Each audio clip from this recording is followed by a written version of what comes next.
In this video, I request Nigel Farage to call on the government to stop the torture of Tommy Robinson. In addition, remove the bars.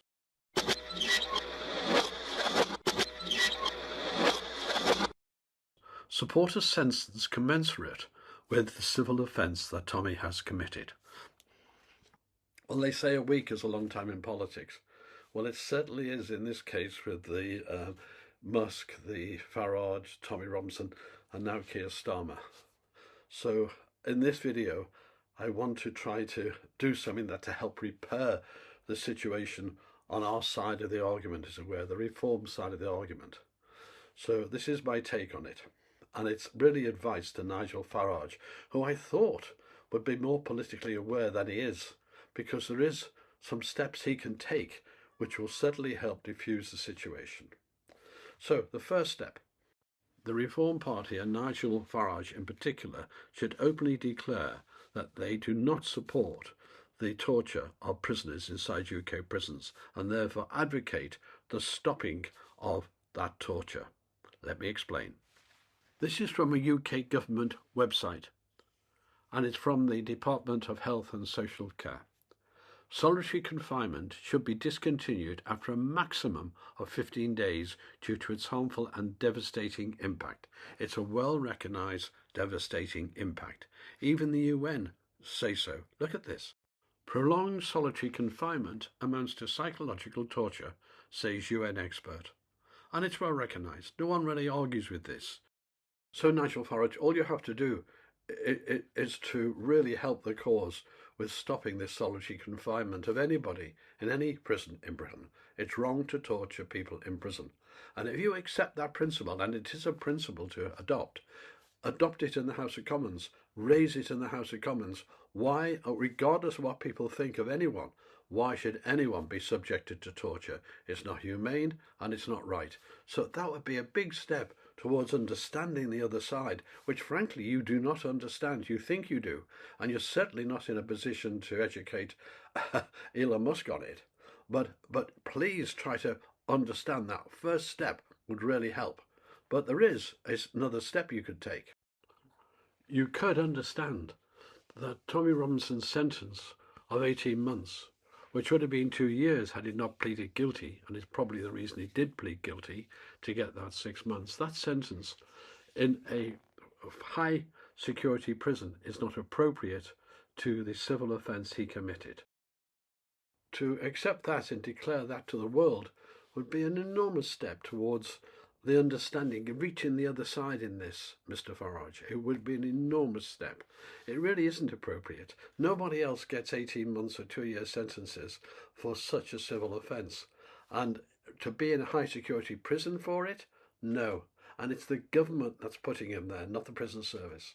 So the government are dictating what happens to the individual. But that's the story of his life. For the truth is, if you watch my 3 documentaries, which take us as far as 2019, from his birth, you'll understand how lawfare has been used against him and how the mainstream media has turned against him so fundamentally everywhere. And you must remember, you were a victim once of this. It's your day to day, but remember the people still left behind who've suffered from the mainstream media slaughtering of their reputation. Tommy Robinson is one of them.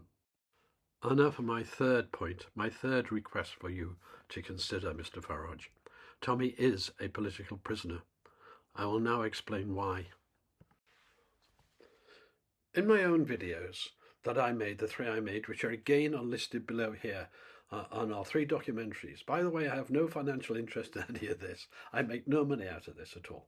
But in those 3 documentaries, which I've listed below in the description below this video, it takes Tommy's from birth right the way through to about 2019. By then, his bad reputation had been established by the mainstream media. So what is very clear there is how he is just standing by himself, commentating outside a trial with the accused going in, etc., breaking no rules at all. In fact, no one around him. And he's arrested for disturbance of the peace by a whole group of policemen because a judge asked for it who was looking out the window. That sentencing went to appeal, and he won at appeal. And the judge was highly criticised on so many factors, all explained in those videos below my description here. So what happened then? He won on appeal. And what happened was the Conservative attorney at the time, the Attorney General at the time, that's a Conservative Party appointment, insisted he be prosecuted. And they found some way and they got him. Because there is a third tier of law for Tommy Robinson, and it's been right throughout his whole time in the public presence. And it isn't two-tier Keir Starmer now, it's three-tier. The third is just exclusive for Tommy, because yet again, this time, it wasn't a judge who called him to be prosecuted. It was the Labour Attorney General that interfered. And inasmuch as a Labour Party member, openly declared part of the cabinet, part of the Labour cabinet, controlled that prosecution, he knew he didn't stand a chance, because he's never stood a chance. This is a man who gets arrested for sitting in a cafe having breakfast for disturbances of the peace that he might one day cause, as it were. I'm sorry, but the law, and I believe other laws, I won't go into it because they're current, other laws to do with terrorism, may have well been misused. You should be speaking up on these principles, because these principles really come across all parties, come across all, not just your supporters, but come across the whole country, Mr. Farage. Now, the funny part is, I want you to be voted in. I want reform to out and out win the next general election. I really do. And I don't think Tommy even wants to belong to your party. He just doesn't want to belong. All it needs from you is to do some understanding of that side, and you will find tens of thousands of people will start to support you. More people will start to support you. It won't alienate people to support these principles. And I've ordered them 1, 2, and 3 in order of difficulty for you, if you like. If you could do that, and you should discuss it with your fellow MPs, if you could do that, it would be a huge step. It really would start to diffuse this situation. I want to see a reformed government in power. I don't want it split. There are other good parties around. I think UKIP at the moment's a very good party, but they're not on the scene for taking power. They're not on the scene doing other than split the vote. And that is the problem today for me. So I have to be pragmatic and say, please help me to help you by taking these points into account. So if you watch the film Silenced, which how many now? Over 150 million views or something? 130 million? I don't know. It's in that order, views. So a lot of people understand the current situation of what happened over a tiny playground incident, or playfield actually, on a playing field, over that incident. And if you just watch it and begin to understand the level of corruption in our judicial system, in the police and in the governments, in the previous Conservative and Socialist governments, and very much included the one now. Now, a special word for Keir Starmer. Keir Starmer, Tommy Robinson is not far right, nor am I. Yeah, I don't like the left and right business anyway. But that you just declare everyone far right who actually is concerned about the grooming gangs. When you have, as we've had in the UK, a father knocking and hammering at the door of a house where his daughter, his underage daughter, I think 13-year-old, was being raped multiple times by a group of Pakistani men who'd groomed her, and the father's hammering on the door. They call the police and the father gets arrested, and the police don't interfere. Then we have something fundamentally wrong with our society. That is the nature of it. There's many incidents like that. That is the nature of it. And for a previous Labour Prime Minister, Gordon Brown, to actually issue the memo to say, these girls bring it on themselves. You can't bring it on yourself under 16. Under 16, by law, it's statutory rape. Full stop. And you and your government and the previous Prime Minister in Labour has actually totally gone against the value of these girls. And this has to come out. And I'm so grateful that Elon Musk has actually helped this come out worldwide, because that is the situation we have in this country. I had Tommy Robinson crying on my videos when I was making it, but he wasn't crying for himself. He was crying for one of the victims he was talking about. He's a man of humanity, and you should begin to recognise that.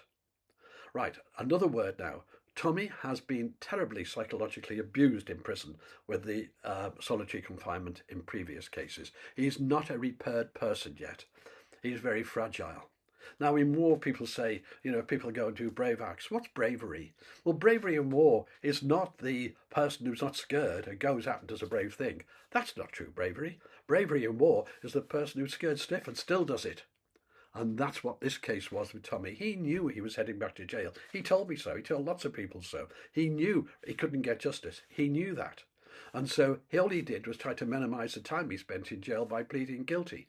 But he's a fragile man. And I know he doesn't like me saying that. The bravest man I know is a fragile man. But that's what makes him brave. So please, I'm pleading with you. Please understand these points. Just do those. Don't ask Tommy to join the party. Ban him from joining the party. Okay, that's fine. But recognise what I've said, and you have done a major help to the Reform Party. You've repaired an opening and really festering wound. And that's what this video is about, repairing that wound. Thank you for watching. As I had just wrapped up this video, I opened up my web browser and found that Nigel Farage has dug himself an even deeper and untrue hole about Tommy Robinson, saying he, had offences against women, which is not true. And his ex-wife has actually happily come forward and totally dispel that. Total lie after lie, Mr. Farage. You don't know the subject. And all you're doing, well, I'm actually trying to repair the thing here. All you're doing, Mr. Farage, is making it much worse for yourself by not understanding a subject that you purport to be able to train Elon Musk on. That's ridiculous. I mean, I'm sorry, I'm a bit angry about this now because, common sense should come into this. Right? It should come. I've laid out 3 things you could do, none of which would mean accepting Tommy Robinson in your party, but would go a long way to repairing the damage that you are now causing your party. It's as simple as that. Sorry for this little outburst, but it is very, very disappointing to see the latest things happening as I was wrapping up that video. And I think also some broadcasters need to get their facts straight, because now what's coming out is just lie after lie in every direction. Incredible. Anyway, I'll still post the video, but Nigel Farage, you're a fool. You are ignorant. You're an ignorant fool. Stop it now. Repair it. Speak to someone who understands actually what's happening here, because you certainly don't.